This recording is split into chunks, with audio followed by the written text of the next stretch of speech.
MBS jewellers MD Sukesh గుప్తాను special court దోషిగా తేల్చింది. ఎంఎంటీసీని సుకేష్ గుప్తా చీటింగ్ చేసినట్లు నిర్ధారించింది. 274 కోట్లు నష్టం చేకూరినట్లు తేల్చింది ప్రత్యేక కోర్టు.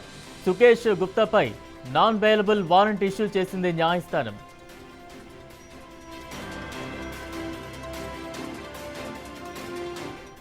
దీనిపై మరింత సమాచారం మా ప్రతినిధి దేవేందర్ అందిస్తారు. Devender, metals and minerals trading corporation ఎంఎంటీసీను భారీగా మోసం చేసిన ముసలం అంటే ఎంబీఎస్ జ్యువెలరీ డైరెక్టర్ అయిన సుకేష్ గుప్తా పైన ఈ రోజు కోర్టు కీలక ప్రకటన చేసి కీలక తీర్పు ఇచ్చిందని చెప్పవచ్చు. అందుకు సంబంధించిన దోషిగా తెలుస్తూ గతంలోనే అతనికి సంబంధించి ఈడీ 222 కోట్ల రూపాయల భారీ జరిమానా విధించింది. ఇందుకు సంబంధించిన బ్యాంకు గ్యారెంట్ల పూచీకత్తు సమర్పించి బంగారాన్ని ఎంఎంటీఎస్ నుంచి భారీగా దిగుమతి చేసుకొని ఆ తర్వాత ఎక్కువగా హాంకాంగ్ కంపెనీ సంబంధించిన లింక్ పై కంపెనీకి అప్పగించడం జరిగింది. ఇదంతా కూడా 2011 ఏప్రిల్ 15 నుంచి డిసెంబర్ 15 మధ్యల వరకు కూడా దాదాపు 5,813 కేజీల బంగారాన్ని దిగుమతి చేసుకొని విదేశాలకు పంపించడం జరిగింది. ఇందుకు ఫెమా యాక్ట్ ఉల్లంఘన జరిగింది.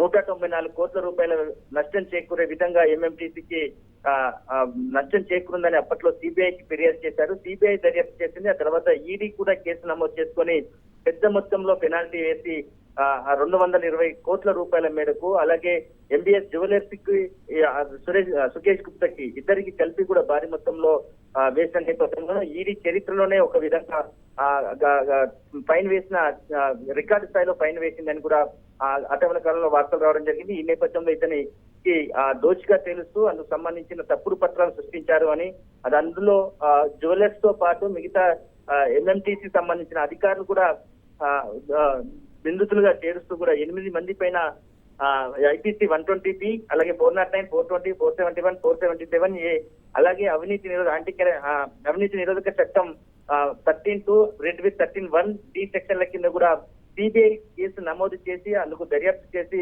సుకేష్ గుప్తాను అలాగే రవి ప్రసాద్ సిబిఐ అరెస్ట్ చేయడం జరిగింది.